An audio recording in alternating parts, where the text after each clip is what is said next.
Many thanks for staying with us. Yes, we have a second conversation on this segment, and we'll be looking at the Themes Plus agenda. A greater Lagos, that's the promise and the pursuit of the Babajide Sanwo-Olu administration through the Themes Plus agenda. Lagos has defined a clear pathway for inclusive growth, infrastructural renewal, technological advancement, and people-centered governance. Joining us to have this conversation this morning is Barrister Abimbola Salu Hudein. She is the secretary to the Lagos State Government. You're welcome, madam. Thank you very much for having me here.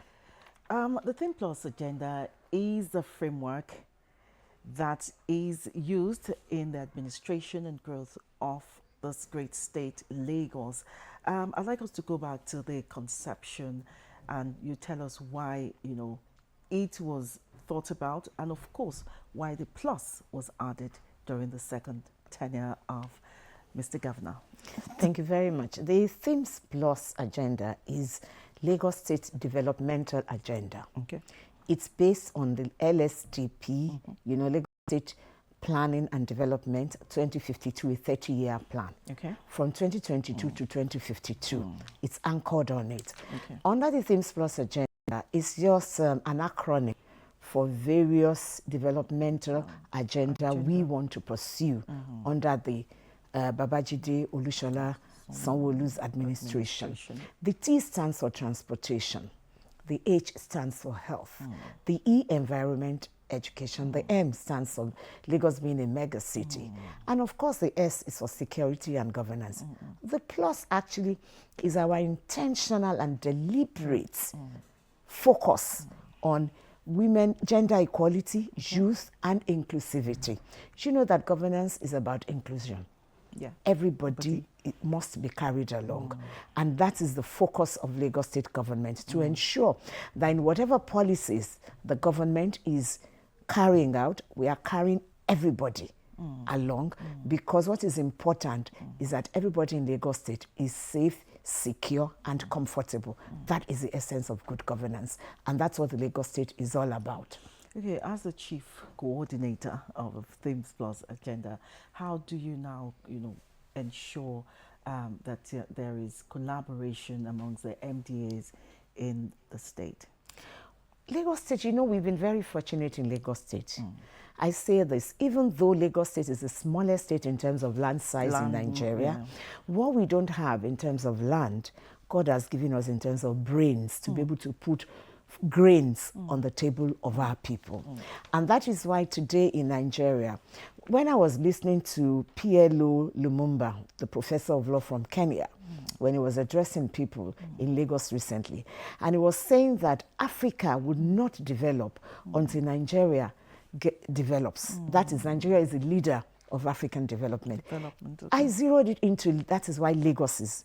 That's the same relationship with Lagos. Okay. Thank God that Lagos is developing faster than any other part of the state, and we're carrying along other people. For Lagos State, it is so important to go by the Themes Plus agenda, because the first one, like I told you, is transportation. For transportation, we have we say traffic management and transportation, because the problem of Lagos is every Nigerian is in Lagos. It's either you know somebody in Lagos, or you know someone living in Lagos, or you have a family residing here. So even though we are small in size, we have a very, very big population. We have the largest population in Nigeria. Million. So we are managing it effectively through this agenda. How do we manage our traffic? It's always a headache. People will tell you that's what we are known for. And Mr. Governor, when he's talking, sometimes will tell you, please, when you are going back to your various destinations, go with some of our traffic, just on a lighter note, because that's what we're known for. But the truth is this. We have devised so many means to diversify traffic. One, apart from the land traffic that we all know, the vehicles and all that, you're aware the blue rail, the red rail. The exciting thing about the blue rail is now from Marina to Mile 2 takes you just 19 minutes, a journey of about 4 hours. And you're also aware that a lot of road infrastructure is also going on. Every time we are commissioning various routes so that there could be other outlets that people can go through. We're also big on water transportation. Recently, the Omieko project was launched. This is a project between the Lagos State government and the European Union. It is to diversify our transport system to make sure that our families, brothers and sisters, kith and kin, who are across the water, like people like us, can also come into Lagos and work and go back home safe and have, effectively, that we can reduce travel time for all of them and in a safe manner. Recently, Mr. Governor launched 15 boats, 15 ferries. The beauty about these ferries is that they are built by a Nigerian company. It's local. The staff who are driving the ferries are working there are also Lagosians. So we're creating employment through this means. Apart from solving the problem of transport, we're also creating employment. That's under transport. In health, of course, we're building the biggest children's hospital in Africa, the Massey Hospital. Children's Hospital. Exactly.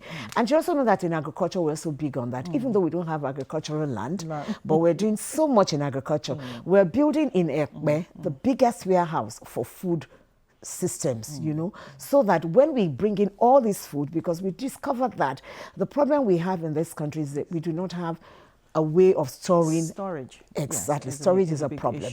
So now we have it. You bring in your food items, your agricultural produce, you store them there, then you bring them out to sell. Because really, people that buy majorly are Lagosians. It is Lagos that you have the biggest market of anything in Nigeria. So that's why we're doing that. And if you look at in tourism, look at the John Randall Center. Look at the E1 we just had. We have there's so many things that we're doing under the T.H.E.M.E.S Plus agenda to ensure better livability for people. Even certain spaces have been regenerated, just like they do in Paris and across bigger countries, more developed countries, so that people's lifestyle can be better. Every day, Lagos is moving towards a better tomorrow, towards that greater Lagos. And then you want to look at security.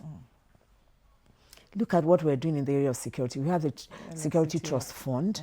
It does not only create employment, it's a way of generating funds so that those security areas that we will need vehicles and other things for, we can look at them. And then, now let me tell you the big thing about security that Mr. Governor Sanwo-Olu is big on at this time. That is youth employment and security for Lagos State. That is the RRI. This is a military engagement that has come on. By this, we have the 90 RRI now. What we do under this, the federal government has come up with a policy that now it has to be every state must get equal number of candidates, youth this time, that will be engaged by the military. And how do we do that? They must be between the ages of 18 and 26. All they need to have is 4 passes, not credits. Not even credits. No, 4 passes. And the passes can be at 2 sittings. Exactly.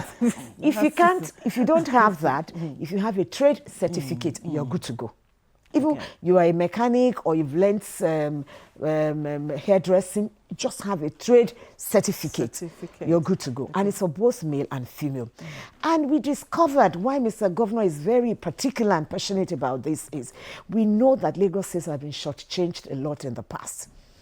How? Statistics have it that in Nigeria today we have the least number of representatives in the military. Oh, from Lagos State. Yes. The reasons are many, not just one. One, a lot of people in Lagos, they don't believe their children should go to the military. We believe that, it's not for decent children. Exactly. It's valid. No. It is not. It is not, I can tell you this. I think it's a gross misconception that people who join the military are only going there for war. It's not always so. Do you know that in the military, if you decide to be a lawyer, you want to be a doctor, and you enter through this recruitment exercise that is ongoing, the military government trains you, the federal government trains you. So all of them do not have to go to war front. And not only that, technology is on in the world today. Look at the AI. Wars are no longer fought physical one-to-one soldier. They use technology now. So we need our children who are also good in technology to be in the military so that we too can begin to develop our own technology. And let me tell you, in other states of the country, let me give you a state like Kano, Kebbi, when they say just get 200 candidates from each state, do you know that a state like Kaduna State will have 42,000 candidates? Even Bayelsa, yes, even Bayelsa the last time had 10,000 candidates and will be pleading with Lagos And State. how many from Lagos? Oh, less than 1,000 all the time. And do you know Lagos State gives the best in terms of benefit to their candidates who are interested. Once you fill the form online and you are shortlisted, the 3 weeks training you're going to have here in Lagos, Mr. Governor insists we give them accommodation, we give them stipend, we give them transportation from their hotel. Just to encourage. Our children.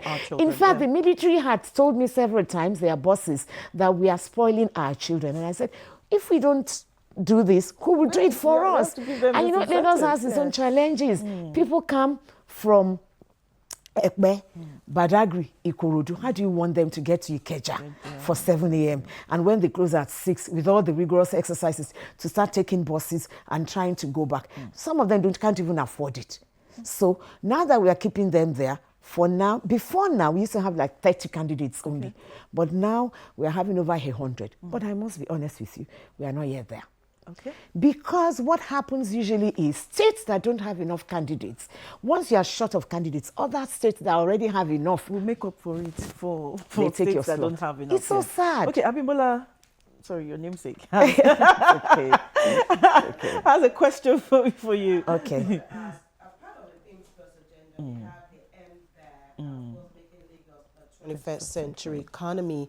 Let's talk about collaborations. Let's talk about what makes Lagos that investment destination that a lot of international partners would want to come to Lagos to invest in the state. That is a very good question, but I tell you, it's not something we can discuss within a short period. But you can gloss over it. Yes, just some snippets. Right. Let me tell you, as at today, apart from the Federal Capital Territory, Abuja, Lagos has the highest number of consulates. Recently, all the consular generals, in appreciation of what Mr. Governor is doing, came together, held a dinner in honor of Mr. Governor. This is the first time in the history of any country, just to appreciate the governor. Because nearly every country wants to trade with Lagos. I just told you about the Omieko. It's a project between the Lagos State and the European Union countries. I look at the rail. It is with China. Lagos every day attracts FDIs, because of how the state is improving. Recently, we just won the fastest growing city, the fastest growing in terms of youth in the area of AI. This is Lagos, And look at the E1 that just happened. It's the first time it will happen in Africa. And everybody that came all over the world, E1 boat racing that we just had about a few weeks ago, about a month ago, they all said it, that this is still the best they've ever had, even though they've had it in other in other countries. I'm telling you. So Lagos every day attracts people in. Is it in our tourism area? I just mentioned the John Randall Center. People that have visited the John Randalls, when they come from all over the world, there have been reports that some of the best centers you can think of in terms of cultural heritage, history, and tourism. If you look at our health, in the area, because of the Japa syndrome, what Lagos State government is doing now, Mr. Governor has been very proactive. We are also trying to establish our own medical university because it was discovered that to train a child abroad in medicine, you need an average of 1.something billion. If your child wants to go to a good school outside the country, throughout the 7 years, the child will be trained in medicine. But here in Lagos, billion. Yes, I can tell you that. This is fact, and it's empirical. Now, to train that child here in Lagos State, in our own medical school, it's about 2.something million. So now, yes, that's why, Mr. Governor, we're working towards having a medical university, which will help us train more medical students or people in the medical field, and then we'll be able to retain them because they know they were trained by the state. So that's what we're doing in the medical area. Okay. I want to talk about flooding and waste management. Like flooding, like traffic, is associated to Lagos. And we know that the Lagos State government has spent a whole sum of money in ensuring and clearing the drainages, waste management and all.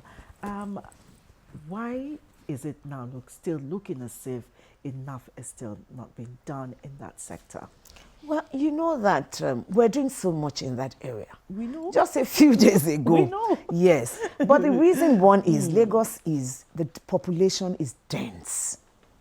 And unfortunately, and I say it with due respect to our own citizens, a lot of us have not learned the habit of obeying rules and regulations. True. People they still want to drop their pure water nylon in the gutter. People want to build on drainages. They want to build without government approval. And when government discovers and they go and demolish the buildings, they term it either to be religious or to be ethnicity. You know what I mean? We had that conversation this morning. Exactly. So it's so sad because what we are saying is Lagos is underwater.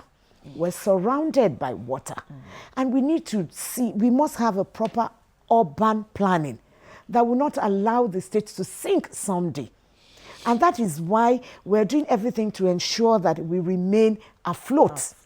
You know, so people also have to appreciate what government is doing. Your refuse must be properly disposed. You do not build on drainages. You must get building approval. Because a country or a nation or a state that does not obey building approvals, urban approvals and all that, will soon go down. Because people just can't be doing what they like. One day you wake up, somebody will come and build inside their own compound if you're not careful. And when the government does this, and when we apply the stick, having applied the carrot, recall there was a time that the Ministry of Physical Planning said there is a window for almost 1 year. If you don't have approval, bring your documents. We can look at it. We will not penalize you. I hope you are listening now, all of you. Thank you. We will not penalize you. Okay. Bring them to us. Okay. We'll look at it. Okay. Maybe there are things we need to do. We'll just tell you what to do. But if your house is standing properly well, we'll issue the approval to you within a very short period. 2 weeks. A lot of people didn't listen to us. They don't even believe it is possible. Or some just want to do what they like. And it is painful because where you have a government that is very passionate about the welfare of the people, the better livability of the people, but the people themselves just feel they can do what they like, then they're not helping the government.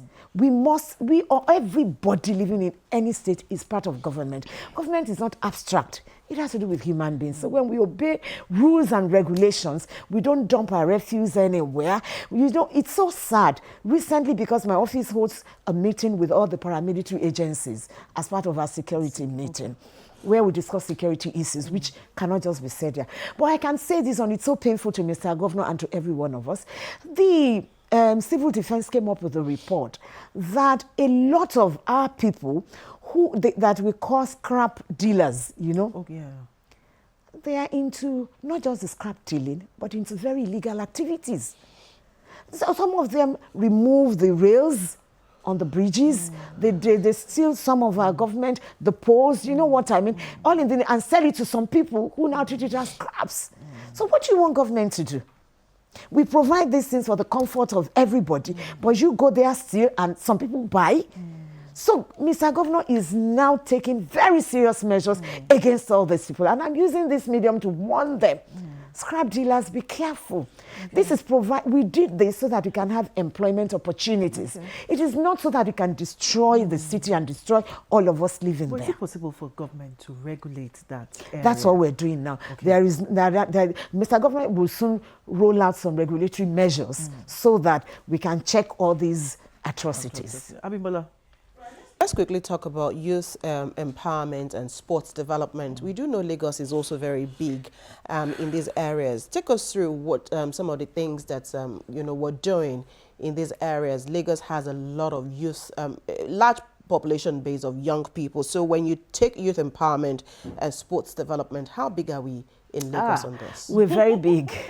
You're aware that we have the Ministry of Women Affairs and Poverty Alleviation, who regularly carries out skill acquisition programs. And usually, sometimes we have 4,000, 6,000 people being empowered because they've learned either hairdressing, mechanic workshop. And the beauty of it is that Blue chip companies would rather have our own trainees, those we've trained, than any other person, because they know that we have put in so much into them and they are reliable. A lot of them are reliable. So Lagos is big on that. The Ministry of Wealth Creation also does like things. We also get the youth together in so many other areas. Even our technology, the ministry dealing with it, we also get our youth together, because we do know that a lot of them are so big on AI and all that. That's why recently the T.H.E.M.E Room, which is an internationally recognized organization, had said that Lagos is the fastest growing city. In terms of technology, because our youths are really, really big on that. And it's because the government is encouraging that. We have a lot of youth centers for this. We have our youth. And also you would recall that about a month ago or so, the Nigerian youths in sports won the National Youth Sports Festival. Exactly, which is the first time we're also winning that. So in every area, we're trying to ensure that our youths are not just physically engaged, they are positively engaged, because we are aware that the youths represent the strength of a people, and strength can be used both negatively or positively. But we are directing them to be used positively. We are also trying a lot to ensure that a lot of our youths are taken away from drug abuse. We are aware it's a problem there, because I know you will soon ask me about that. Yes. You can as well just take it. You can as well just talk about that, because at the moment, that's also one of the issues that young people face, addiction and all of that. So how are we as a state addressing the situation? We're in so many ways. So many, in fact, it's everybody's problem. From Mr. Governor to everybody. Drug abuse. All of us are on the table of drug abuse. Trying to ensure that this menace is seriously reduced. That's one of the reasons we're asking them to join the military. In the military, what we are looking for from my office is, I just need one of the conductors. Because I've spoken to a few of them, they actually have 4 passes. But because they don't know they can join the military. So if we can pull these ones out, you see what I'm saying? Then we're also we also discovered that some of our garages where they enter buses, parks, motor parks, that people sell drugs and strong alcohol, there is also a law against that now. You can't do that anymore. We're looking into every avenue where this drug is being passed in or being used, and we're discouraging them. In various schools, they also have counselors that talk to them about use of drugs. In Lagos State, it is no to drug abuse. Just last week, the Ministry of Justice had a program, the first of its kind in Africa. It's a colloquium. They brought together all African countries to discuss not just drug abuse, to discuss, I call it the second slavery. Sorry, maybe that's why the word is, I call it second slavery, where not just child abuse, Trafficking? Yes, child trafficking, And it's the first time it's happening in Lagos, in Africa, we organized that. So that's why I said to you, every angle, every ministry is ensuring that in your area, we're reducing that. While we're still on inclusion, I'd like you to share with us what government has done for vulnerable persons with disabilities, and women, and of course the elderly in the last 2 years or in this administration so far. Let me start with the fact that nowadays our seniors don't cry over their pensions. You know that. Lagos State government is not paying anybody pensions. So the seniors are happy with us, And in terms of the vulnerables, we also have a ministry dedicated to that. An agency, sorry. And we have a vulnerable person heading it as well. Yes. That's what that. Yes. So we have that. So they bring all their issues, and then we try to see how we can make things better for them. In Lagos State, we also have a rule. They're also engaged, even in our ministries. Like in my office, the office of the SSG, unfortunately, I feel sad. He's late now. He was fully engaged by us. Yes, very hardworking. He was one of my favorite staff. I really feel bad about that. Yes, so he's late now. So we do this. We make sure that they also have equal opportunity for engagement in Lagos State, and they have an agency that also looks after them. We also make sure that the things they need, once they come up, like some of them will need they're engaged in sports. Some of them will need, what is it, sorry, that they move around with. Their mobile aids, their mobile aids. Aids and all that. Okay. The state government provides for them when we get to know about that. And they're quite happy with us. And they also write to me. They come to our office and we also discuss issues on how to make life better, because you can't know it all until they talk to you. Because incidentally, I used to be the lawyer to the Deaf Association when I was in practice. So I still have a relationship with them. Abibola, do you have more questions? Perhaps just to, again, a lot of people also perhaps do not really understand the duties, the responsibilities of the SSG, the office of the SSG. Before we allow you go, maybe you just like to, again... Governor Secretary. No. We just like to enlighten our viewers this morning. So the office of the SSG, what are your due responsibilities? Okay, the office of the SSG is the engine room of government.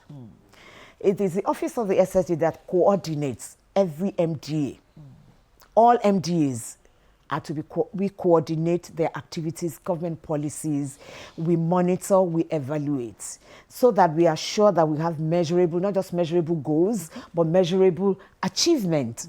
And then we can evaluate the impact of these achievements on the masses. We also ensure that government policies, the particular ministry in charge of those policies, actually carry them out as per the way it has been put in the Gazette. You know, Lagos State runs a Gazette form. And under the Gazette, the office of the Secretary to the government will not just coordinate, but will ensure that there are positive results of the activities of all those MDAs. We also make sure that in terms of international relationship, yes, the Lagos State is very visible. For example, I just mentioned one to you, how all these consular generals, it is the only state apart from Abuja where you have diplomats coming in every day wanting to do one thing with us. We make sure that is well coordinated. It is also the office of the SSG that is like the face of government. We tell you what is going on and how government is tackling all these issues. The office of, it's so much. So much. Before we go, I mean, it looks really so simple. It really looks so simple. And I mean, you've sold Lagos so well today, and it just feels like there are no challenges. Are there no challenges in governance? Hey. No, I mean, a state of over 20 million. So there's so many on a scale of 1 to 10. Yeah. I want to be honest with you, the challenges are actually more. More? Yes. Wow. Are they surmountable? Yes, that's where I'm coming to. Okay. The beauty of Lagos State is that we've been lucky to have very effective leaders in Lagos State. Our leadership, they've always been people who are committed to the cause of Lagosians. So all these challenges are usually, most of them are turned into opportunities. I just told you about water. Imagine a state that is 0.04 of Nigeria. In terms of land, and that 0.04, 1/3 of it is water. So what do you do? Now we are turning it into a peace. We want to do so much with water because we've realized that water is life. And God has blessed us with it. To us in Lagos State, our challenges are our blessings because we turn them into opportunities. Recycle them. Yes, exactly. That is it. Waste to wealth. Waste You to got wealth. it. Challenges. So, yes, Opportunities. yes, there are opportunities in Lagos State. That's what we have been doing because we realize that Lagos is Nigeria's beacon. It is Africa's pride. Once Lagos keeps succeeding, Africa will definitely succeed one day because Nigeria is always. Somebody said, not me, when Lagos sneezes, the whole of Nigeria catches cold. The same way when Lagos succeeds, Nigeria succeeds. And that's why all our challenges are being turned into opportunities. When Lagos succeeds, Africa succeeds. That's when Lagos it. succeeds, Nigeria succeeds. Thank you very much, Barrister Abimbola Salo-Hudeyi. She's the Secretary to the Lagos State Government, and we've been talking extensively about the Lagos T.H.E.M.E.S Plus agenda, which is more than an acronym. It is a framework for the development and growth of this great state. Thank you very much once again. Thank you. We'll May I tell you now that we are expecting our youths to go online and register for the 90 RRI recruitment exercise. okay. This is very important. To join the military is a glorious thing, and we need our youth to be part of Nigerian military and part of those that will secure this country so that all of us can sleep with our eyes closed. Please go online. If you can't, come to the SSG's office. Just tell them you are for RRI and we'll do the needful for you. Is there a deadline for the registration? It's on the 14th of November. Okay. But sometimes they can extend. But for now, it's 14th. And we are looking for indigenes to be there. Mr. Governor has given a directive that every local government chairman must come up with at least 10 indigenes. Wow. Okay. And also EXCO members. And I'm asking the public to do the same. Please let your young people join the military. It's a glorious job. We need indigenes in the military as well. Nigeria is for all of us. It shouldn't be for a part of the country. Thank you very much. We'll go on a short break. You've heard it all from Madam Secretary. We'll be right back after this short break.